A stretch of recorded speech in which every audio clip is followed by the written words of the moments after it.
was going to I was going to do a live presentation today on Facebook, but I live in the boonies and my internet couldn't handle it. So I think I figured out another way to do that next time.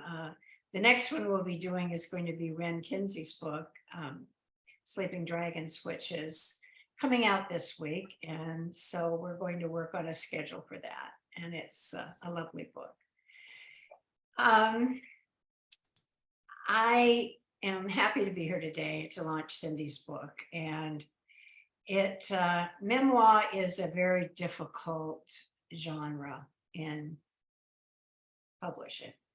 It's hard to write and it's hard to edit and it's hard to come to terms sometimes with our childhood. I'm sure that we all have not had perfect bluebirds every morning childhoods, and writers especially tend to have had maybe difficult relationships, usually men with their mothers and women with their fathers, interestingly enough. But in my case, my mother was expecting a girly girl and she got me. And so as I was growing up, one of the things around the time I was 12 or 13, I used to say to her when she tried to rush me along, as I'd say, just a sec, just a sec, just a sec. And so she was a very proper person. And we grew up in the Methodist church. And so one day we were in the fellowship hall with a big gathering of people. And she said something to me and I said, just a sec. And so by that time, I guess she'd had it. And she said, I'm tired of you saying just a sec. And at the top of her lungs, she said, there will be no more sex for you. And so, of course, she was mortified. As well, she shouldn't have get. I was just a child.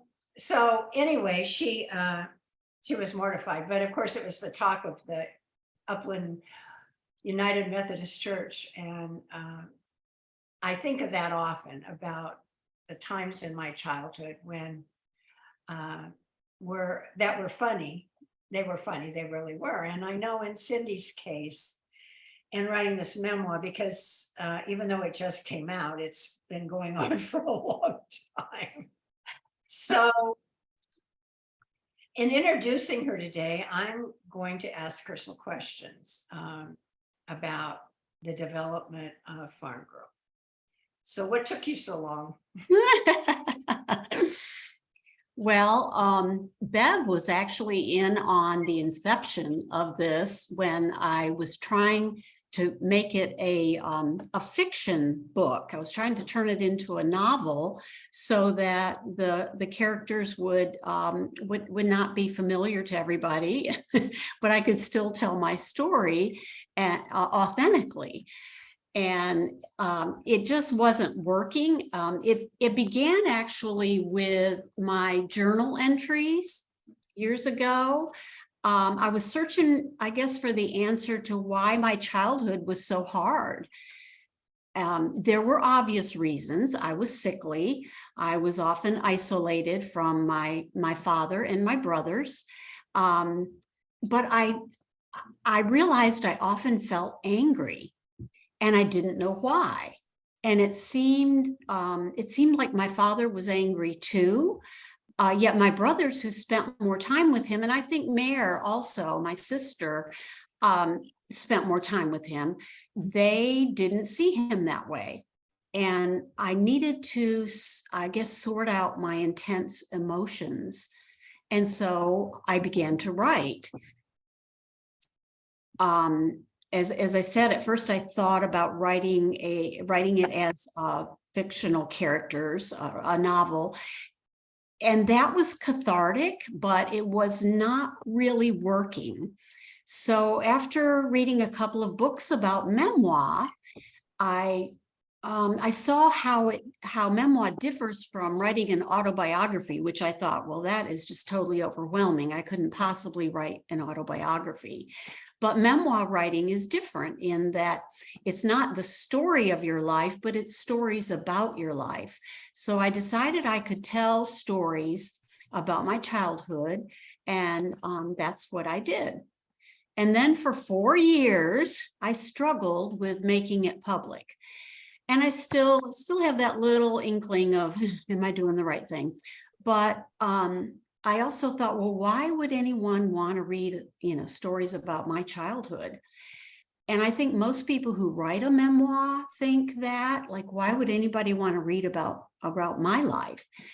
And then I wondered, would my siblings disapprove? Would it come, this was the biggest thing, I think, would it come across as disrespectful to my parents who, who functioned the best way they could, just like we all do as parents? We do the best we can with what we know at the time. And I did not want to sound whiny or like a victim.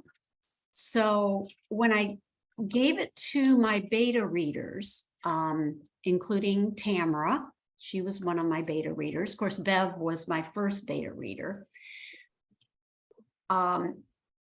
Well, I guess before I talk about that, I feel like I was able to validate my negative emotions and even begin to view some of the events in terms of humor.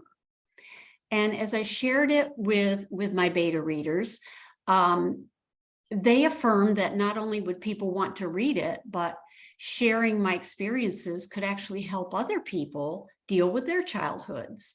And so that really appealed to me. They encouraged me to submit it for publication, and Jean had encouraged me all along. And in fact, I submitted it once and then pulled it. Anyway, they all encouraged me to submit it, and I'm so grateful for everyone who offered encouragement and affirmation. And I'm so grateful to my siblings. There's one missing, but Mare and Roger who approved it. And I don't know if they know this, but I have dedicated it to them. They also have written pieces in the book. There's an appendix at the back. I asked them to each write a memory from our shared childhood, and they were very kindly accommodated me. And Roger actually wrote 3, I think, and Mare wrote one about our grandmother, who we loved so much. The book has changed, I think, significantly since its inception. Do you agree with that, Bev? Oh, yes. Yes. But so have I. And I think the change is very positive. I think that it has helped me to understand not only my feelings, but also to understand my parents and grandparents and where they were coming from.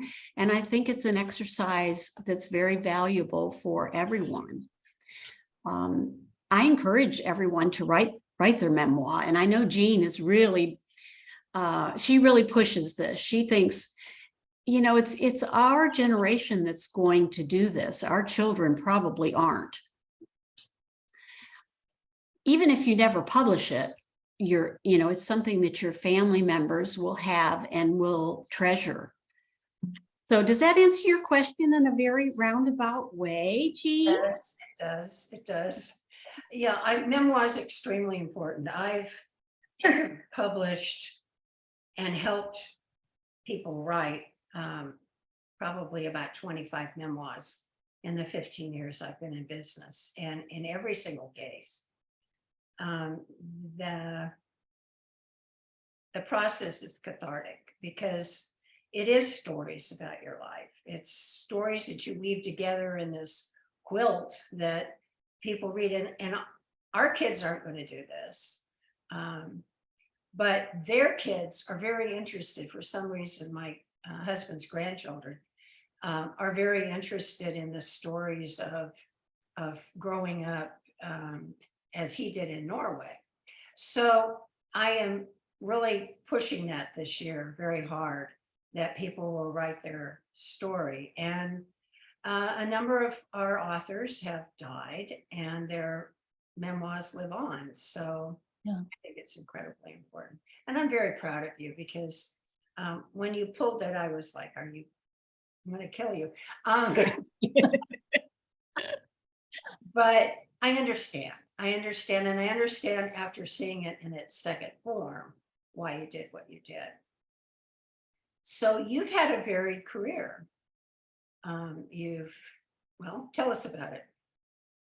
Well, I think everybody who's on here knows that my first career was as a musician and a teacher and a choral conductor. And I started the early childhood music school in Williamsburg, and Tamara still teaches there and is the assistant director. And Paulette used to teach there, and it was a passion. And I thought it was my only passion, but I had always written. I wrote from the time I was, when I could start writing. I wrote poems and stories and plays and all kinds of things. And of course, I kept the typical teenage diary where, you write down all your angst and I. And that sounds funny, but it's so valuable. It's such a valuable experience to write because, you have all this stuff churning, at least I do, always have. I've had all this stuff churning inside my head, inside my heart. And getting it on paper just is, I think, such a helpful exercise. And then going back and reading it. And, in terms of prayer too, which is such an important part of my life, if I write down my prayers and then I come back and I find out how many have been answered, it's just really exciting to see that happen. I wanted to share my acknowledgements that are in the back of the book. All the people that I'm just so grateful for, besides all of you who are on the screen right now. I'm so grateful for Jean because she believed in this project from the beginning, and she's believed in all of my projects, and she turned me from a writer to a published author. So I'm extremely grateful to Jean Johansson. And she believed in my memoir for the 4 years that I struggled with the decision to make my story public. I also had a critique group that I was working with in the early stages of this, the Williamsburg, Virginia critique group members, and I don't think any of them are here today, no, but they read a lot of it. I especially want to thank Dr. Beverly Peterson, who was actually my first beta reader. Ann Eichenmuller, another High Tide author, also edited an initial draft. It's changed quite a bit from then. And Sharon Dorsey, I thought was going to be here today. She helped me with the poetry. I wanted to include some poetry. And Sister Mare, I don't think you even know that there are poems in the book. I don't think you saw that, but I did add some poems. And each of these people just really encouraged me to continue when I thought of giving up. Also, there's kind of an odd piece in here about the Loomis gang. I think you'll enjoy reading it. I had to do a lot of research to pull that together. And we still don't even know if we're related to the Loomis gang, but our grandfather Loomis thought we were. And so I wrote to the Waterville, New York Historical Society, and they sent me some pictures that I could use, pictures of members of the Loomis gang. So when you get to chapter 14, you'll read about the Loomis gang, our inauspicious ancestors.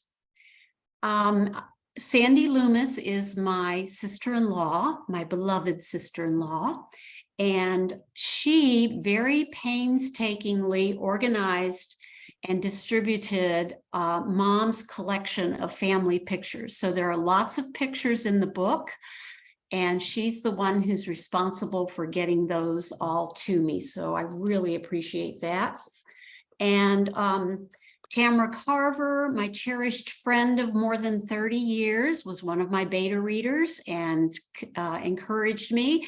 And Dr. Scott Butler also, who apologized that he couldn't be here today. And I always have to thank, the photo job has much more work to do, Sandy says. Well, it was enough for my book, Sandy, so thank you. I always have to thank my long-suffering husband, Carl, who puts up with my closed door when I am writing, and he will come to my French doors back here on my sunroom, and if he needs me for something, like the house is burning down, he'll stand there with his hand up until I permit him to come in. What is the one thing that you want people to take away from your memoir? If there could only be one thing. One thing is, I think, the importance of authenticity. It's so hard when you think, well, maybe so-and-so is going to be mad at me for what I said. Because relationships are precious and we don't want to jeopardize our relationships. But authenticity, that would be my one takeaway. You don't have to be mean-spirited, but you need to tell the truth, because people will know if you're not telling the truth. Right. I agree. Well, I have no more questions for you. Okay. So I'm going to turn it over to you. All right. So you can introduce the lovely, talented, smart Dr. Beverly. Well, you took all of my okay. I want to officially welcome Dr. Beverly Peterson. When Bev Peterson was in the 4th grade, I understand her class went on a field trip to Williamsburg, and they toured the Wren building at the College of William and Mary. And apparently the tour guide said, maybe someday some of you will be students here. Well, Bev went home and told her parents that she was going to college and that she had chosen William and Mary. Well, her mother said, you can't go there. You'd have to be smart or rich to go there. To which Bev responded, well, I'm smart. And she is. And despite her arrogance, her word, not mine, she did go to William and Mary, where she majored in English. And after teaching high school English in public schools, she went back to the college to earn her MA in English. Then she taught at Thomas Nelson Community College and Old Dominion University, both here in Virginia. At ODU, she taught a variety of literature and composition courses and some classes for the Women's Studies program. One of those classes was called American Women's Autobiography, which is relevant to today's topic and relevant to all of my books, because I write women's literature. The strong women professors at ODU took Bev aside one day and admonished her to quit her job and get a PhD, or risk being exploited and underpaid for the rest of her teaching career. So she earned her PhD in American Studies at William and Mary in 1994 and taught at Penn State Fayette campus for 14 years. When she retired from that part of her career, she moved to Williamsburg. She taught classes for William and Mary, took piano lessons, and this is how we met. She was in one of my group piano classes, adult classes at the Early Childhood Music School. And she also got married while she was in that class.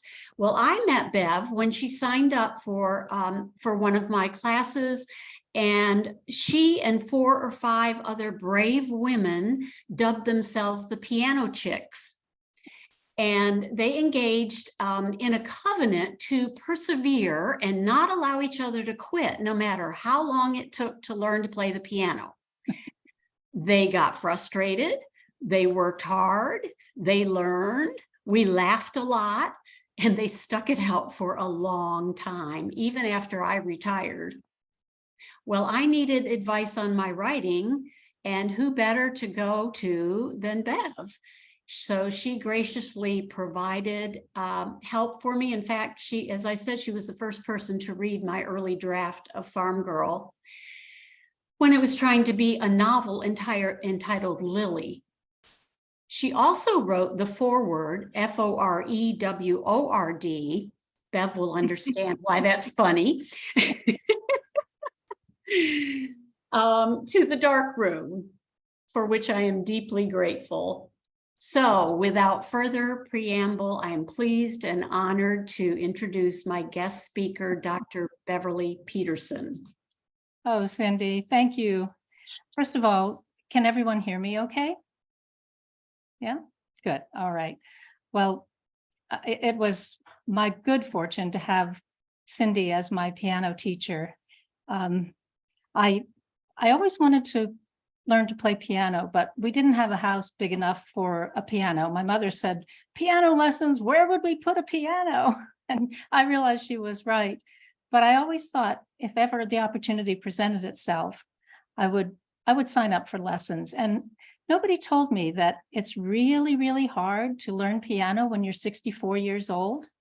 I didn't know that, but fortunately I had a wonderful, wonderful teacher who gave me a lot of encouragement and never, ever ridiculed my terrible mistakes. And I still enjoy playing piano today. Thanks, Cindy. As for my being smart, my mother admitted that I was smart, but she used it as an adjective in front of another word that had 3 letters in it. Oh, Yeah. So, you know, so much for my arrogance. Hey, yeah, I'm smart. Yeah, you're a smart something or another. But so I really appreciated Jean's distinction about autobiography and memoir. Jean and Cindy were talking about those terms. And I was thinking about another memoir that was important to me. It's Walden, Henry David Thoreau's Walden. That is a memoir. And because this is Earth Day, I thought we should give a little shout out to old Henry. And also, Cindy, in reading your book, I know that you and I are roughly the same generation. We are the same generation, but it's almost like I was reading a story, a memoir, a history, more of my mother's experiences than my own, because my grandfather was a dairy farmer. And so a lot of the experiences that you experienced as being the daughter of a dairy farmer, my mother experienced, and I only learned about secondhand from her. So if the participants would just think for a minute and just imagine that you happen to be enrolled in one of my creative nonfiction writing classes. And imagine that I gave you an assignment, which would be write a 3-page essay about a childhood memory. So really think for a few minutes, or not a few minutes. Let's give you, say, 45 seconds. Really think, what childhood memory would you write about?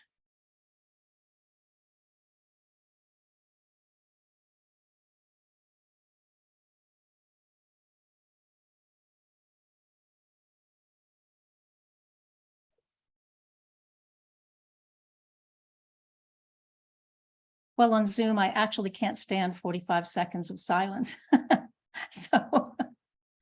So I will jump in. I hope I didn't disrupt your reverie there.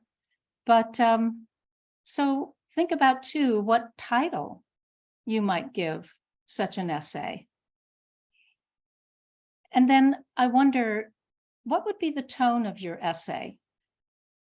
If you really did settle on one childhood memory that you would write about for one essay, did you pick a happy memory or a sad one or a scary one or a funny one, a triumphant one of a childhood victory, or a story of redemption where you made a mistake, but you learned a lesson and things turned out all right? I mean, there's so many ways that you could write an essay, and all of those essays, if you were to write one in each tone, all of those essays could become chapters in a memoir, could become chapters in your own memoir. Then I would ask you, which of those memories would you feel most comfortable sharing with other people? Your classmates, for instance, your family members, your teacher. I think many of us would shy away from sharing some of the more difficult experiences, some of the sad experiences, for many reasons. I mean, one becomes quite vulnerable in sharing those kinds of memories. Cindy very bravely has shared all kinds of memories with us.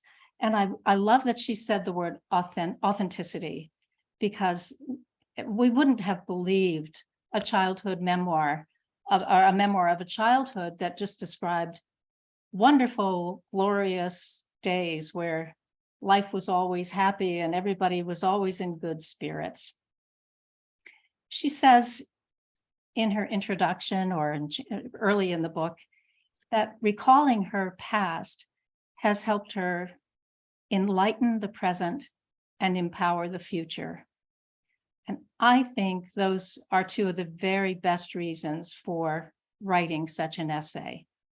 She says that by facing these memories, she has attained a sort of liberation, provided a liberation for her. And I think that's a beautiful consequence of having bravely written this book. I'm quoting Cindy now. She says in chapter 2, I wish I could have understood as a child what I finally began to comprehend as an adult.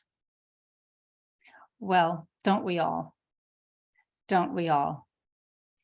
She also writes that she wished she had understood of someone who's very important to her. She wished she had understood this person better when she was a child. Of course, we all know children, it's not the job of a child to understand clearly. That's something we spend our whole life learning how to do, and you cannot expect a child to understand. But she said then, it is too late, meaning that it was too late to repair that relationship. Well, Cindy, I don't usually disagree with you because you're my teacher. But I would like to just say, you're wrong. It is not too late, because our relationships endure even after physically we are apart for one reason or another from the people who live in our memory and live in our hearts. So the fact that you used some of this book, some of your writing process to come to this greater understanding means to me that you have repaired a very vital relationship. And I think that's beautiful, a beautiful consequence. She says, regardless of the contentment we find later in life, our childhood experiences invariably influence adulthood. We have no choice in what occurred, but we need not spend our adult lives as prisoners of the past. Through writing, I finally arrived at a healthy emotional place that includes understanding what made my parents and grandparents tick and how my childhood environment affected me. Cindy, do you mind if I share a little bit about your reaction to the allergens in your childhood environment? No, that's fine. Okay. So here again, I'm quoting Cindy. She says, often mom would share her story of how I nearly died in infancy because of my uncontrollable allergies. I was allergic to every food she introduced, including cow's milk. I was allergic to cows, hay, oats, pollen, ragweed, horses, dogs, cats, and my father and grandfather, who carried all those odors and dander on their clothing. A simple hug from either of them would send me into a violent asthma attack. Whenever that happened, Mom would make a tent over my bed with a sheet, turn on the steam vaporizer, and cover my chest with mustard plaster. Sometimes it relieved my symptoms, but other times I lay awake, gasping for breath and wishing I could close my eyes and never wake up. Breathing was too much effort. Well, fortunately, Cindy and her allergies have found some accommodation. And her book, it just presents wonderful portraits of her father, the dairy farmer, who was a dairy farmer, whether he wanted to be or not. Her mother, who was a farm wife and a seamstress, a homemaker and active in the community. Her brothers and sisters who seemed to relish farm life and all of the things that made Cindy sick, unfortunately. Her grandfather, who was a lovely dairy farmer. Her grandmother, and I'm quoting Cindy here, when she says her grandmother spoke a love language of delicious baked goods. And I have to say, Cindy, I'm susceptible when I read things. I had to go and treat myself to some cookies when I was reading that chapter. She tells us a funny story about a trip to a wedding in New York, and then another big trip she and her sister and her mom took to the city for a big vacation, but it was actually for Cindy's allergy shots. She talks about her own beginning piano lessons. And that was interesting for me as her student to read, that to think that, oh, she had to begin somewhere too. She didn't leap from the womb knowing how to play all the keys on that piano. She talks about her Bible study classes and how important they were to her, riding the school bus, making a best friend forever in 4th grade. She talks about Thanksgivings. And then, and this really intrigued me because I had repressed the memory of the 1950s Cold War era duck and cover drills.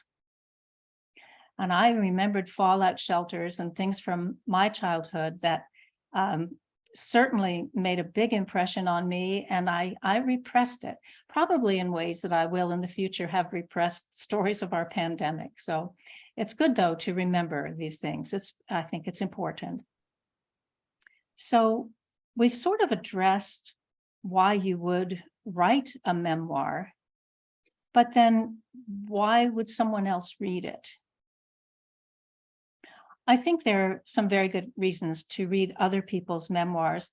The first is you realize you're not so alone in the world, that your own experiences were not unique, that other people have had struggles and victories and happy days and sad days. I think that's important. I think it's important for history. As I said, I had really not thought about the duck and cover drills for a long time. And it's not just history of the life that you shared, but you can learn about what happened in another place, even during the same time that you were alive. Cindy's upbringing in central New York was quite different from mine in suburban Washington, D.C. So though we were of the same generation, I didn't know what life was like in New York at that time. So you can learn about a different time, a different place. You can have insights from psychology that now help. You can learn from your writer what you experience. You can put it into a framework yourself and have some nice, you get to gain, sometimes you get to gain insights without having had to go through the suffering, and that's nice too. Throughout this memoir, Cindy has written with humility and insight, grace and understanding, and a lot of wit. In one chapter, when she's describing Saturday wash days, when the old washer machine, which I remember too, the washing machine that had the wringer at the top, when you would roll that washing machine out and crank it up and do the laundry, she said, when Saturday morning rolled around, so did the wringer washer. And that's a vision I can see, the washer being rolled away from the wall. And in the cases I remember, the actual washing machine bouncing around too, rolling around on those Saturdays. She has another description of an imaginary garden. She imagines what it would be like if she were actually in a picture she saw in her grandmother's house. And this, it was an English country garden, but she imagined that in the back it might be a bit wilder. And she writes that she could see flitting butterflies, hummingbirds, and honeybees devising their own paths, disregarding local air traffic regulations. And I like that these insects are flying around with no air traffic controllers to tell them where to go. As for a triumphant experience, shouldn't have been a surprise, but this had to do with music. And I'll quote Cindy again. She says, usually I felt shy when called upon in school, trying to melt into the carpet, but not during music time. Singing caused every ounce of self-consciousness to dissipate. Singing made me feel light, free, and confident. At the time, I didn't know music would one day become my career, that I would become a singer, music teacher, and choral conductor. All I knew was that singing brought me joy and much needed positive attention. It bolstered my fragile self-confidence. So thank heavens she developed that love of music, because without her, Williamsburg would not have had the early childhood music school, which has meant so much to so many people, and I'm one of them. As for her role models in being such a wonderful teacher, the mission teachers who taught Bible studies to Cindy and her classmates were excellent. They used many approaches to learning: audio learning, visual learning, kinesthetic learning, tactile learning, and they were encouraging. So Cindy had a major challenge in that class, and I know she's proud, must be proud to this day, that she succeeded in that class with some help and some support of very understanding music teacher, our Bible study teachers who never scolded or humiliated her. I just want to thank Cindy, not only for the opportunity to speak today, I do appreciate that, but more importantly for writing this book. And I think it will help many other readers. It will help them revisit their own childhoods and find their own enlightenment, empowerment, and liberation. I want to say that you have done that for me. So thank you. Thank you, Bev. I really appreciate you being here today and sharing. It means a lot. And you brought up something that I realized I don't know, and I want to ask my sister and my brother if they participated in those Christian education classes at the Grange Hall. Mare, did you, or were you already, you had already moved on? Raj, I know you're on, but we just can't see you. Put it in the chat. I'd really be interested in knowing if you all participated in those classes or if they stopped after, after my 2 years. I really don't know what happened after that. I wanted to read one of my entries. But first, I wonder, Jean, would you tell us about how you're going to handle the prizes and also how people can order their books for $10, including shipping? Well, I was listening to you talk, and as you know, the hardest thing we have to deal with is reviews on Amazon. Mm. So as my gift to each of you today, I would like to send you a copy of Cindy's book at my expense. Oh, Jean. on the condition that you will go on Amazon and write a review. Okay?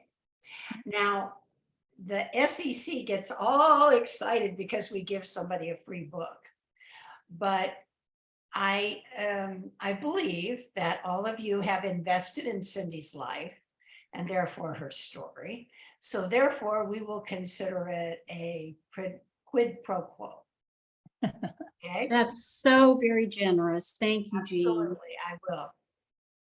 I will do that. I was, we have books we were going to give away that are other people's books, but I'm sitting here watching your faces when Bev's talking and Cindy's talking.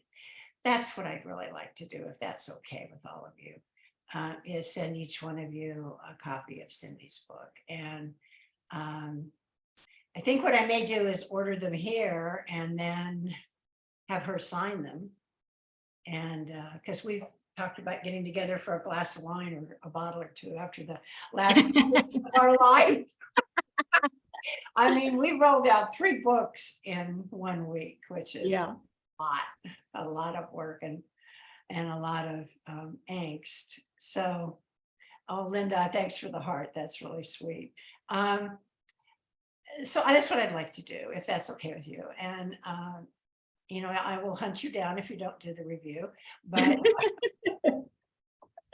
and Cindy and Ren and other people that have worked with me over the years, Monty, will tell you don't want that to happen. So, because I'm really a very nice person, but don't let the face fool you. I've been at this for a long time and it's my passion. It really is. We have started High Tide because authors over 50 weren't being represented in the field. And I had written a novel which did very well, and I got a check for $1.32. And I thought, well, even though I've got a master's in healthcare administration, I'm going to go back to school and learn graphic arts. And that's what I did. And because I wanted to publish books for people like Cindy and Ren and Monty, who are underrepresented in our life. So that's my giveaway, if that's okay with you, Cindy. That's awesome. Thank you, Jean. I really would like to do that. So I think I've got everybody's email address, but let me just interrupt if I may, Jean, and tell everybody that this book, After Rain, my book of Christian devotions that came out, well, it was my pandemic project. Jean donated all of her work as well as my donation. I don't take any of the proceeds from the sale of this book. They all go to Hospice House of Williamsburg. And Jean donated this as well. And she also has turned it into a, what's it called, Jean? It's an interactive book that you download and can write in. If you have an iPad and a stylus, you can write in it, you can type in it, you can do all sorts of things in it. And I'm going to send you guys a copy of that too, because the first chapter, because I want your input. To me, this is my latest thing. Okay. Thank you for saying that. We have 5 books coming out this year that are this type of book where it is interactive and you actually don't have to load paper or get an hard copy. You can do it on your computer. It's very simple to do. It really is. And we're doing the YouTube videos now on how to do it. But 2 of the books are kids' books, and they're about bullying and how to get through, bust up the bad days is the name of one of them. And I'm really excited about it. I'm excited to get Cindy's book out there because no matter where you are, you can take your iPad and work on it. You don't have to carry around a book or worry about oh, I got both the cats in here now. The cat's hacking up a football. Thank you for sharing that, Jean. Equally disgusting. Somebody sent me this cartoon and it has a picture of a cat in the basement and it has on earphones and it's on the computer. And the wife says to the husband, when you were saying hacking, I thought you were talking about a fur ball. I thought that was real But anyway, yeah, I believe we're on a mission. Cindy's our editor, and we call her Eagle Eye because she sees things we don't. Ren can attest to that, so can Monty. She's a very good editor, and so we work together. We haven't killed each other in all this time. We've Not yet. not yet, but we thought about it a couple of times. But it's important to get some things out there, and sometimes you have to donate your time and energy to do that. So it's my honor to do that. So you were going to read the Yeah. Chinchilla story. Who's on iPhone 14? I just want to know who all is here. Just a second. So why don't you guys all unmute? Let's do that. Everybody unmute. Unmute. Okay. Thank you, Dot. Is that you on iPhone 14? No, they're not unmuting. Let's unmute. I know Sandy's on here, but I don't know who's on 14. Yeah, Sandy's having trouble with her internet. Yeah. I've got it now. As long as I don't do video, I seem to be fine. Oh, okay, good. I Yeah, found I'd like On the to, chat, it looks like iPhone 14 is .8. Dot eight. Dot Higby. Okay, I'm glad you're here. I don't see you at all, but iPhone 14's her picture. Oh, she's So- on. I didn't hit the right button for the video, so oh, that's fine. I'm just glad to know you're there. some church. Jean asked if I would read one of the stories in my memoir, and I wanted to choose one that had an element of humor because it's a lot of, you know, when you sit down to think about your past, there are a lot of memories that you don't want to remember. You know, that's true. I think that's true with everybody. There are things we just don't want to remember. Well, I forced myself to remember, but once I got through all of the catharsism, then I wanted to explore the humor as well, because, you know, it's there are times when life is just plain funny. And I thought this was one of the times, even though it has a very sad ending. It's called Dad's Get Rich Quick Scheme. And each one of these has a quote at the beginning that I researched. And this one came from, I don't even know who this is. His name was Lane Kirkland. And apparently he was the US labor union leader who served as president of the AFL-CIO for over 16 years. And he says, and I quote, "If hard work were such a wonderful thing, surely the rich would have kept it all to themselves." Unquote. So my dad's get rich quick scheme. Often Dad devised get rich quick schemes. His goal was to be a millionaire. I suppose he was determined never to experience the Great Depression again. Many of his ideas failed to materialize, but this time he had read in the Wall Street Journal about chinchillas, those furry rodents with highly valued pelts. Dad researched until he found a source for purchasing several young chinchillas. Before they arrived, he set up large wire cages in the cellar and bedded them with wood shavings. Then he ordered special food pellets formulated exclusively for chinchillas. His plan, once the creatures reached adulthood, was to sell them for their plush fur. The wood furnace in the cellar would keep the animals, whose natural habitat was Chile, toasty warm. Although Mighty Mouse was my favorite cartoon character because he sang opera arias, I was terrified of rodents. I thought the animals looked no more valuable than the gray squirrels scampering about our yard. One night, after we had fallen asleep, something strange happened. Music awakened us in the form of raggedy glissandi ascending and descending the piano keyboard. All right, Bev, give me the definition of glissandi. No, you don't have to do that. Since the piano was in the living room just beyond my bedroom door, Mom blamed me for the nighttime interruption. Lucinda, Mom called. Stop playing the piano and go back to bed. She always used my given name when scolding me. It's not me, I yelled. Marion? Not me, she shouted from the other end of the house. Well, whoever it is, go back to bed.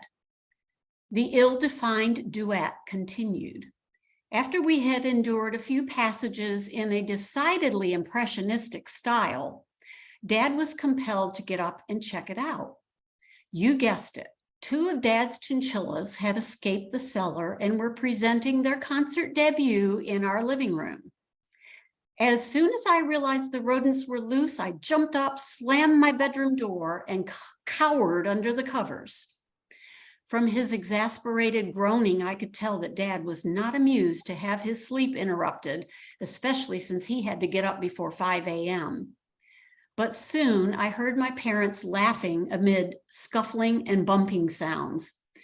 These were followed by a few loud Stravinsky-type atonal clusters, i.e. banging and crashing, on the piano. Well, that night, we learned that unlike squirrels, chinchillas are nocturnal. Eventually, Mom and Dad corralled the perpetrators and returned them to their cages in the cellar. The house grew quiet again, but not before we engaged in a Walton family exchange of good nights, along with Dad's heavy sighs and a few giggles. The chinchillas never stood a chance of performing at Carnegie Hall, nor would they contribute their fur to rich people's coats or line Dad's wallet. Weeks later, Dad's scheme ended abruptly when a chimney fire caused the cellar to fill with deadly smoke. So much for the chinchillas and the get-rich-quick scheme. Oh, Oh, Such a sad story, right? So at this point, I think we want to open it up to any questions you might have. Am I right, Jean? yes, ma'am, you're the co-host.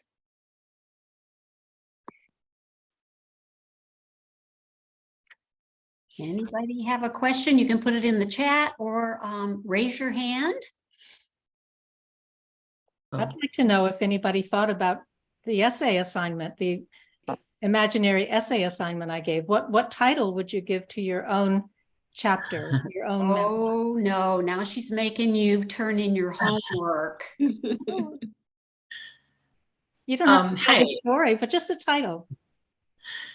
Bev, I thought of when my mom and dad would be getting ready to go out on a date. Ooh, And my nice. mom would always, that was the only time we got fish because my dad hated fish. He's from New England and was forced to eat it so much when he was growing up. And so we would get Mrs. Paul's, and my mom would sit and do her nails while she waited for my dad to get home from work and go take her out on the date. Nice. And we'd have a babysitter. So I'm not sure what I would title it, maybe going out or something. I don't know. But I have a question for Cindy, if that's okay. Sure. Cindy, do you feel like you could have written a memoir right off the bat, or do you feel like it was a natural progression of things that you were already a published author before you wrote your memoir? Interesting. I think the experience that I've had writing improved the memoir. I think it's one of my, as far as writing style, I think it's one of my better books. And I needed all of that other writing experience to hone those writing skills. Let's see, Brenda asks, where was your family farm? It was in central New York, Brenda. We lived in a little town called Palermo. And it was only 8 miles from Mexico. Imagine that. Mexico, New York was where we went to high school. I think you should tell them the story about the original cover. Do you remember that? What it said instead of Palermo Dairy Farm? About, Oh, you tell that, Jean, you're better at that. because I can't remember what it was. That's why I'm making you do it. Oh dear. Let's see. Something about milkmaids or milking. Fresh milkmaids grown here or something like that. It Yeah. sounds like we're talking about. Yeah, trafficking. we decided it would be embarrassing, so she changed the cover. Can you bring up the cover, Jean? The full cover with the front and back? I can't. Okay, I love the cover. She did a wonderful job on it. I'm really happy with it, and she has some pictures on the back, both sets of grandparents. So Linda, you'll see Grandma and Grandpa Mansfield, and Aunt Midge is in the book. You're on mute, Linda. Linda's mother is Mare's and Raj's and my aunt, and she was our mom's sister. Can't wait to read it. I'm sorry, the lawnmower is going. That's why I'm trying to stay on mute. Oh, gotcha. Okay. I do remember what it said, because it says Farm Girl in the middle, and at the top it said available fresh daily. Farm Girl, available fresh daily. I thought, Jean, maybe we need to go back to the drawing board on that one. Deb, you had your hand up, didn't you? I Oh, think yes, I was kind of wondering what made Cindy pull the novel and the memoir and then change her mind and resubmit. Like, what was it? I felt like some of my honesty could possibly dishonor my parents. And that was not my intention. I didn't want to dishonor them. They were good, wonderful people, and I loved them very much. But there were strained relationships for various reasons, and I think everybody goes through this, and they keep it to themselves. And who did I think I was, to air my dirty laundry? But I think the most enlightening comment that someone made to me, and it might have been Tamara, if you can help someone figure out their childhood and figure out their intense emotions, if they can relate to that aspect, that negative aspect, and maybe do the work, the emotional work, either through counseling or prayer or whatever tools they use, I mean, they can only get better. Their lives can only get better, and their futures have more hope. Yeah, Sandy says we all have different perspectives on the same memory. That's very insightful. And I know Mare and I have talked about this so many times about how, we experienced things differently. She and I spent more time together than I spent with my brothers. But even so, the same experiences come across differently from our different perspectives. And I know I was an intense kid, and I was a morose kid. Those are just the facts. And so I always saw the glass half empty. Half empty. Yeah, I just always did. I was always very intense. And I had to find ways to deal with that Let's see, that is, Sandy says that's true in every family. My sister and I have much different perspectives. Yeah, it is. Yeah, thanks for sharing that. Mayor, do you want to share anything? I'm so proud of you, first of all, for all of your wonderful books. Thank you. And I will say that your devotional book was just wonderful. I thoroughly enjoyed that. I won't need a copy of that, Jean. I already have one. But I'm sure everyone will enjoy that immensely. But when you said, Bev, when you said something about, what would you write about with your childhood memories? So many things came into my mind. And one of the very first things that I remembered was my sister and I always shared a bedroom, right? We lived with our Almost all. grandparents. Yeah.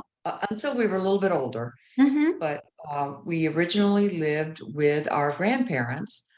It was a two-family house, and you were just months old, must be.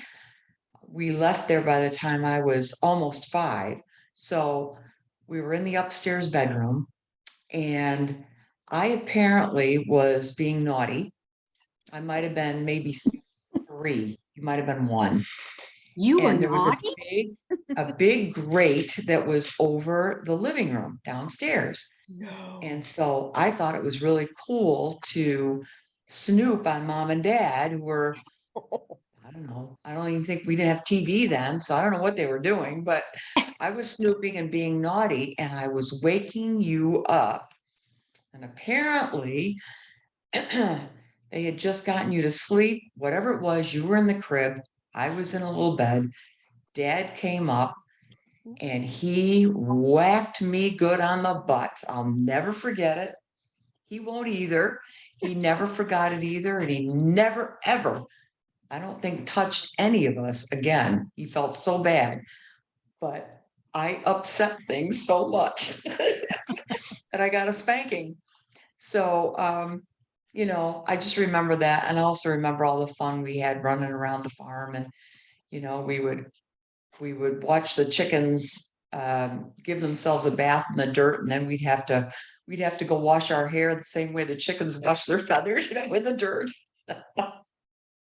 Drive grandma nuts because we were always sweaty and dirty playing around the farm. But yeah, lots of good memories, lots of different perspectives, and I'm sure it's a beautiful book. I remember reading it when you first were thinking about it.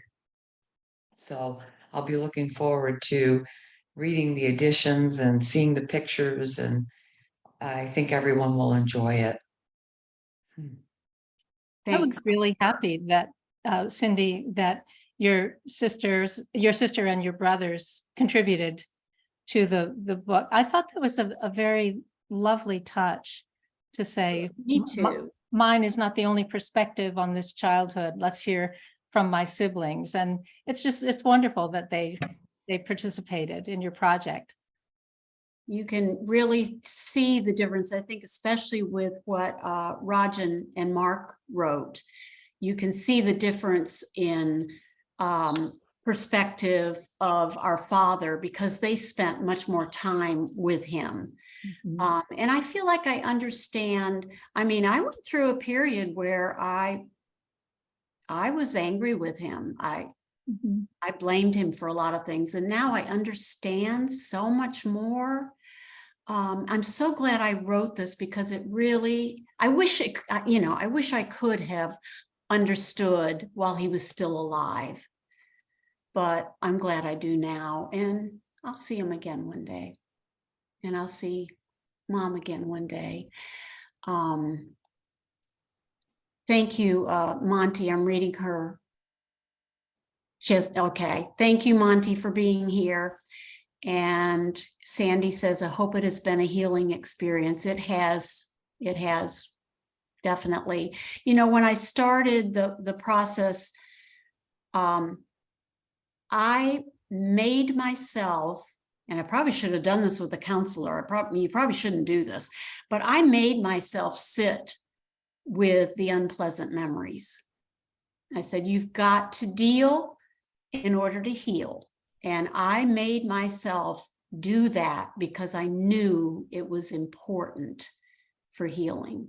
So I encourage everybody to go there. Don't be afraid to go there, to the dark places. And I just want to say thank you. I don't know what time, it's 4:19. I guess we can start to wrap up, Jean. I just want to thank. Can I share one of my memories of the two of Certainly, you? certainly, Of you and Linda. Marion. I remember when this is back before my dad and mom got divorced. So this is a long time ago. We used to rent a cabin up at Wolf Lake. Do you guys remember that? You know what, Linda?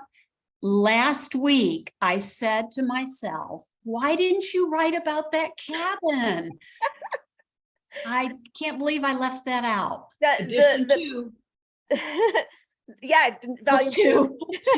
the funny thing, the thing I remember the most is that us girls got to stay in the cabin and the boys had to go all out in the station wagons and sleep. Oh, don't know I if you didn't guys- know that.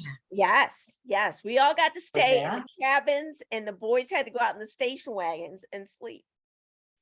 Yep. I did not remember that. You know what I remember is the tornado. Do you remember that? Oh, yes, I do remember that.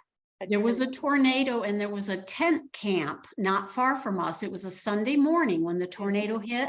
Mhm. And everybody from the tent camp, I guess most of them had gone to church. So they were not in their tents and they were wiped out. Yeah. And we had a lot of water. I remember that we had to bail out, didn't we? Yes, Yeah. yes, But definitely. yeah. That was really something. Yeah, but I do remember that. That's one of my favorite memories. Yeah. Yep, you need to write your memoir. No, not happening. So Brenda says, my husband grew up on a dairy farm in Ohio. One of his brothers also had allergies. Okay. Yeah, it's hard to live on a farm when you're allergic to everything. It's hard to enjoy living on a farm. Yeah. And we didn't have many conveniences, did we, Mayor? Mm-mm. We And had that- Raj, I don't know if you know this, Linda, but Raj and Sandy took their honeymoon to, what was that, Green something Lodge, Sandy? Green Shingle. Green Shingle Lodge. Yes. Yeah, Yeah. on Wolf Lake. They loved it there. Yep. We've got, when Kelly was little, Mom and her friend Donna and Kelly and I went up there and spent weekends. You So, too. Yeah. Cool, cool. Great Well, spot. Mhm. Sounds like we need to have a cousins get together soon. I think that sounds good. Well, I want to thank you all for coming and putting up with our Little technical little glitches. technical glitches, but we'll get a handle on it. Let me stop recording this.